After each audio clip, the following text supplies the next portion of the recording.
there would not be anything that President Carter could correctly or incorrectly, and I believe incorrectly, call apartheid.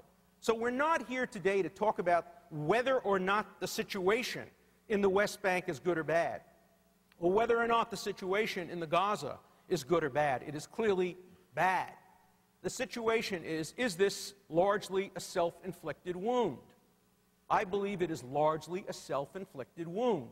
We did not hear today anything about the fact that the Palestinians could have had a state in 1938. The Israelis would have had a sliver along the coast, and the Palestinians could have had 80% of what is now Israel. They said no, because the Palestinians wanted there to be no Jewish state more than they wanted their own state. They could have had a state. They had a state in 1948, when Israel got 55%, but 40% of the arable land in that area, and the Palestinians got a majority of the arable land and about a little less than half of the total land. The Israelis said yes. The Palestinians, with all the other Arab states, invaded Israel and said, we don't want a state. We're happy to be occupied by Jordan and Egypt. We just don't want there to be a Jewish state. They could have had a state. They said no. They could have had a state in 1967, when Israel, you won't find this in President Carter's book, accepted resolution of the United Nations 242. It's not there, but it happened. Israel accepted 242.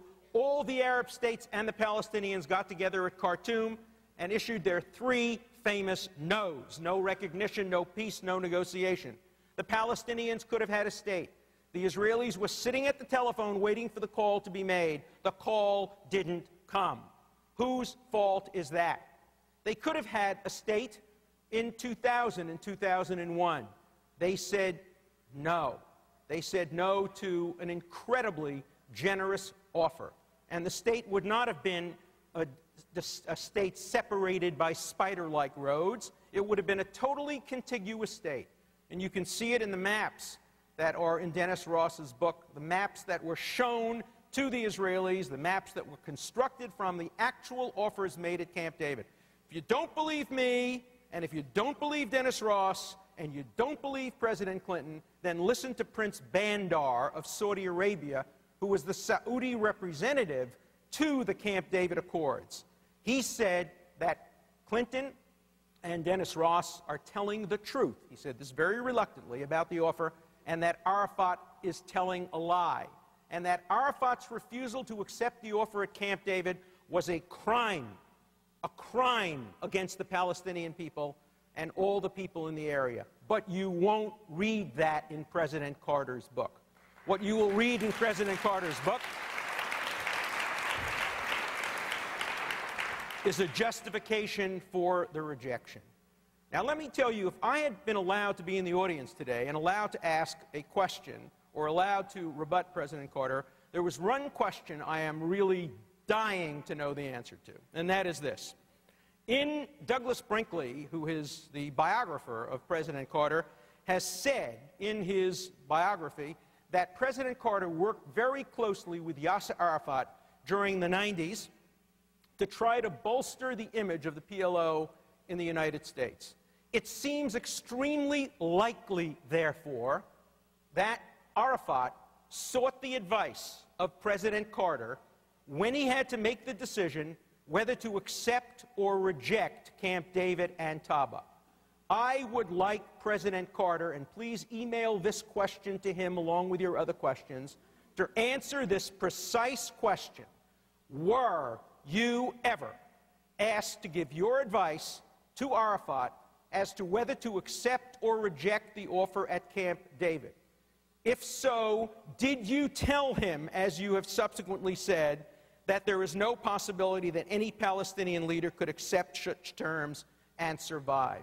Did you advise Arafat to turn down the offer of statehood at Camp David and Taba?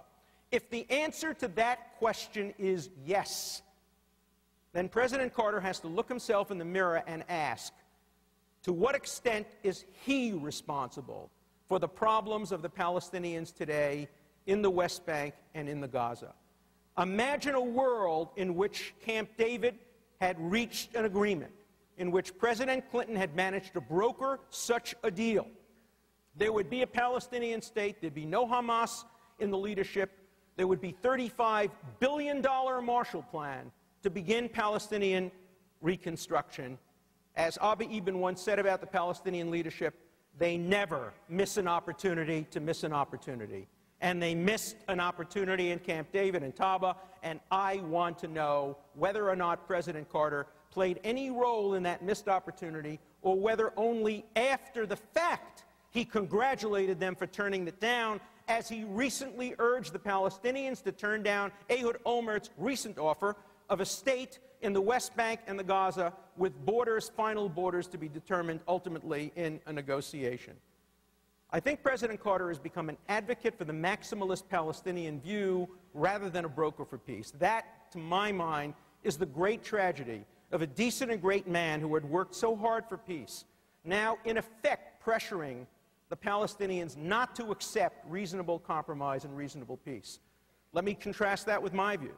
I push the Israelis all the time to compromise. I push the Israelis to accept a peace. I believe with President Carter that the Israelis should give, inch for inch, every bit of territory that Israel takes in response to 242. By the way, 242 permits territorial adjustments, permits minor territorial adjustments. I know that because I helped to draft it. I was Arthur Goldberg's special assistant when the United Nations passed that. I was an informal assistant, but he called me down to work with him at the Waldorf Astoria on 242. I know precisely what was in mind of those who drafted it. The President of the United States, Lyndon Johnson, the ambassador from Great Britain, and Arthur Goldberg drafted it together. And they purposely left out the word "the" before territories in order to permit territorial adjustments so as not to have to return to what were called the Auschwitz lines, the lines in which Israel was extraordinarily vulnerable. Moreover, the Resolution 242 insists on reciprocity. Israel gives back land only on condition that there be peace and recognition from all the other countries in the area, which was refused by all the Arab countries at Khartoum. Now, what President Carter didn't tell you when he praised the Arab plan of 2002, he made it sound like the Arab plan of 2002 was simply a repeat of the Clinton-Barack offer. That is, Israel give up land for peace, the Palestinians and all the Arab countries will recognize peace. One small omission. The Arab plan calls essentially for a return of the refugees to Israel, 4 million of them, which would immediately turn the state of Israel into yet another radical Islamic state. In other words, the refugee return is not a solution for Israel at all. It is an abolition of the state of Israel. That's the Arab plan.